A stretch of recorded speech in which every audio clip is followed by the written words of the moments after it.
Bonjour à tous, j'espère que vous allez bien. Aujourd'hui, on se retrouve alors un peu en retard pour débriefer l'étape d'hier, Annemasse, Morzine, les portes du soleil. Voilà, étape de fou furieux. Comme vous voyez au décor, je suis pas chez moi. J'espère que je ne vous ai pas défoncé les oreilles avec le micro. Comme vous voyez, donc je suis pas chez moi, donc c'est pour ça que j'ai mis un peu de temps à tourner cette vidéo. Mais bon, déjà, première chose. Étape chantier, étape où on pense à tous les cyclos qui l'ont fait. Moi j'ai un pote notamment qui l'a fait, qui a chuté et tout, donc c'était un peu, c'était pas facile pour tout le monde, et c'était pas facile pour tout le monde non plus hier, notamment dès le début de l'étape avec cette énorme chute, voilà, première grosse chute collective du tour. Et premier coup de frisson, coup de frayeur, cette chute, bon alors qui mènera pas aux 7 abandons du jour, mais qui mènera à je crois 5 ou 6 abandons, 5 ou 4 ou 5 abandons.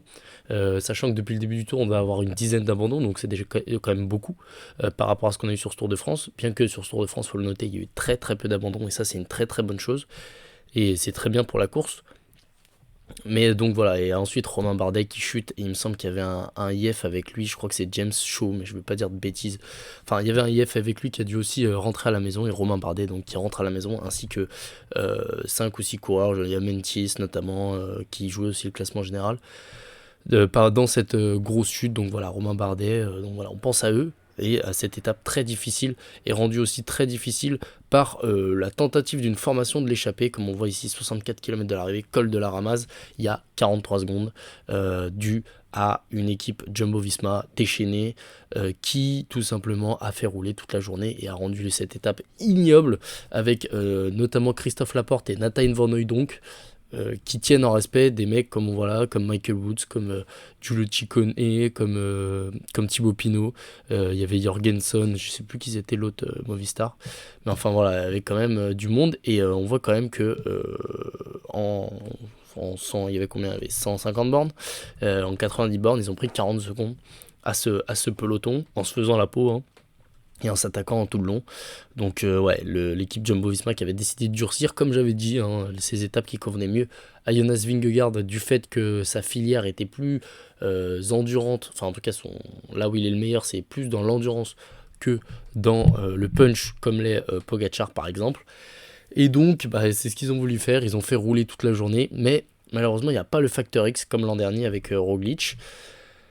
Et ce train exécrable, hein, qui fait d'énormes dégâts, notamment bah, Tom Pidcock, 50 bornes de l'arrivée, on est encore dans le col de la Ramasse, donc l'avant-dernier col de la journée. On n'a pas encore fait Jouplane, et voilà, Tom Pidcock, le 8ème du général ce matin-là, qui est déjà lâché. On voit Marc Soler aussi qui est en souffrance, Guillaume Martin notamment, et Emmanuel Bourgman, voilà, les 3-4 derniers du peloton qui sauteront très rapidement. Mais voilà, Tom Pidcock dès le col de la Ramasse qui saute, et c'est la preuve que peut-être pour un top 10 du classement général, il est encore un peu léger, Tom Pidcock, en tout cas peut-être sur la filière longue, et sur la longueur des 3 semaines. On verra ça en troisième semaine aussi, mais voilà, pour l'instant c'est peut-être un bémol qu'on peut lui mettre aux Britanniques. Et ensuite, pied du col de la Ramasse, et là, l'avion de chasse Wout van Aert, comment dire, il est arrivé, il était lâché, il s'est carré, et il a dit Mike est en train de faire le. Ok, j'arrive les mecs, j'arrive. Et il est remonté, il a repris, je sais pas moi, 30 secondes, en 30 secondes en fait, et, et il est passé à l'avant, il a fait sauter Maika derrière, et il met un relais de une borne, je crois. Et c'était une dinguerie, Wout van Aert.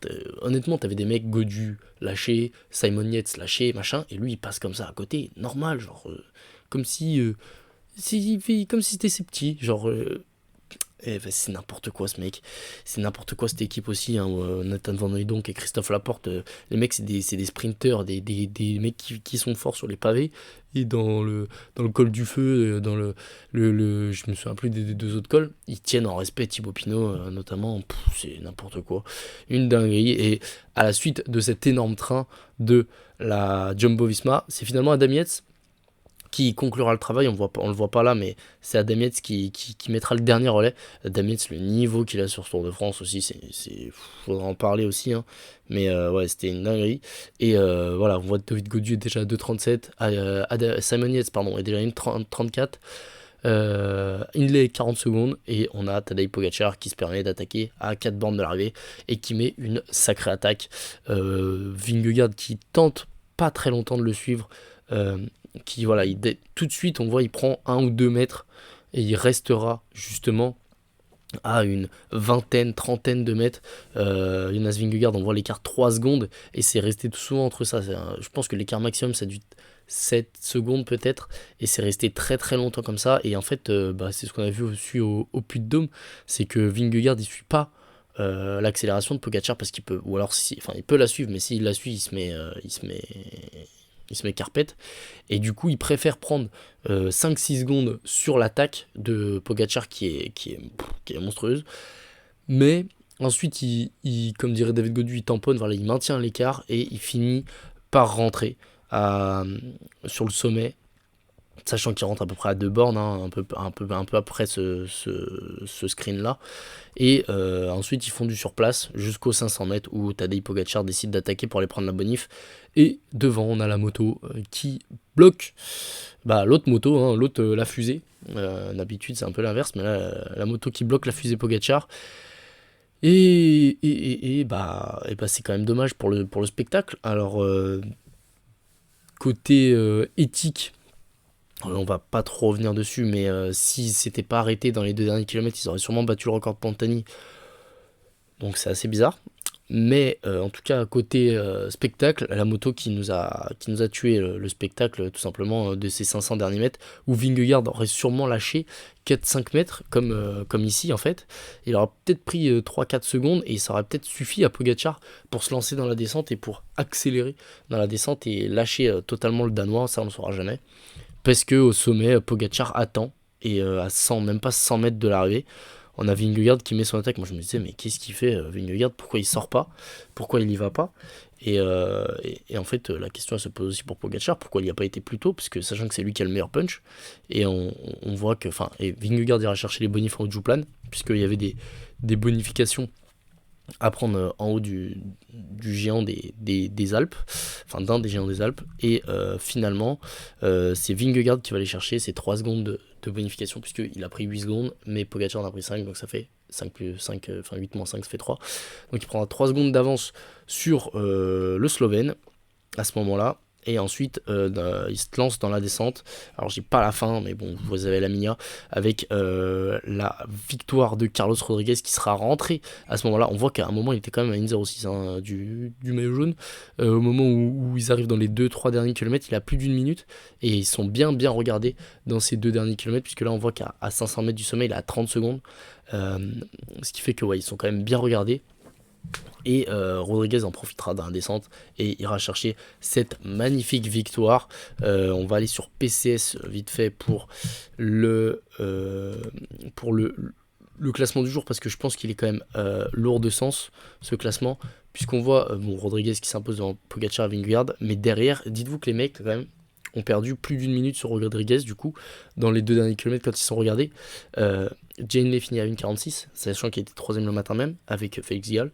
Bilbao 3 minutes, Simon Yates 3,20, Guillaume Martin, David Gaudu 6 minutes, Thomas Pidcock presque 9 minutes, sachant que les mecs ont perdu presque 1 minute 30, 2 minutes à se regarder. Hein. C'est-à-dire que là, vous pouvez rajouter à 2 minutes à tous les écarts.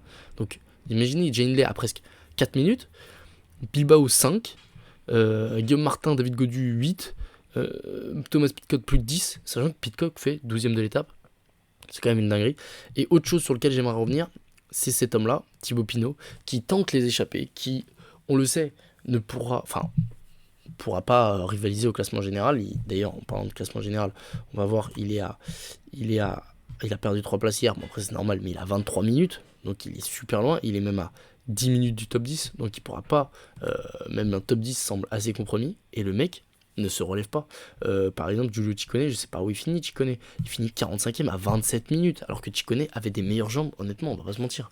Hier, Ciccone et Woods torpillaient Thibaut Pinot. Genre, littéralement, Ciccone et Woods, ils le défonçaient.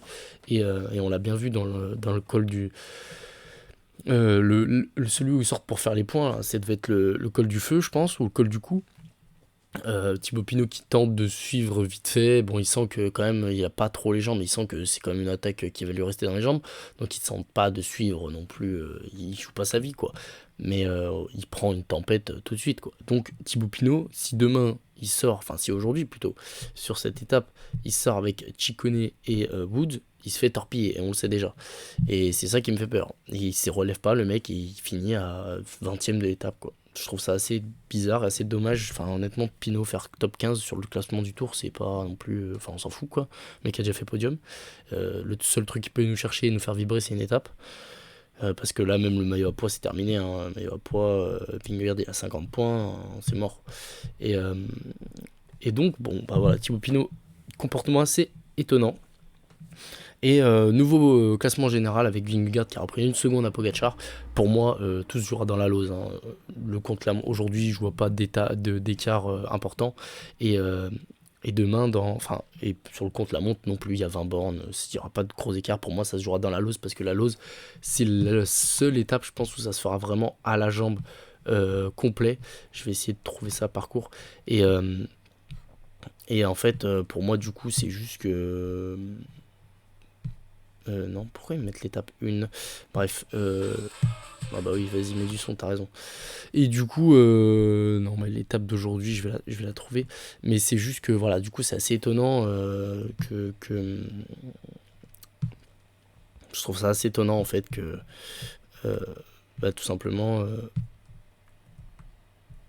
Enfin, non, c'est pas étonnant, mais je pense pour moi, c'est tout se jouera dans la Lose. Et c'est tout, en fait. Il n'y aura pas d'écart avant. Il n'y aura pas. Pour moi, peut-être l'étape du samedi. Ouais, si, l'étape du samedi, ça peut être un beau feu d'artifice du côté des Vosges. Mais pour moi, cette deuxième semaine, elle est terminée. Et elle se note par. Enfin, elle est terminée, non, parce qu'il y a quand même l'étape d'aujourd'hui qu'il ne faut pas sous-estimer. Mais j'ai du mal à voir un scénario différent de ce qui s'est passé au Grand Colombier ou hier. Hormis Pogacar, peut-être que Pogacar va se dire bah, ma seule chance, c'est de mettre une praline dans le dernier kilomètre, prendre 5 secondes, prendre les 10 secondes de bonification et du coup, je passe devant Vingegaard. Mais du coup, pour moi, tout se jouera dans la Lose. Contre la montre, il y aura 10 secondes d'écart max, 10-15 secondes d'écart max. Et du coup, tout se jouera dans la Lose parce que ça sera l'étape la plus dure de ce Tour de France. Et voilà, j'espère que la vidéo vous a plu. Désolé des conditions voilà, un peu rocambolesques. Et moi, je vous dis à très très vite. Et j'espère pouvoir faire la vidéo ce soir. Ciao.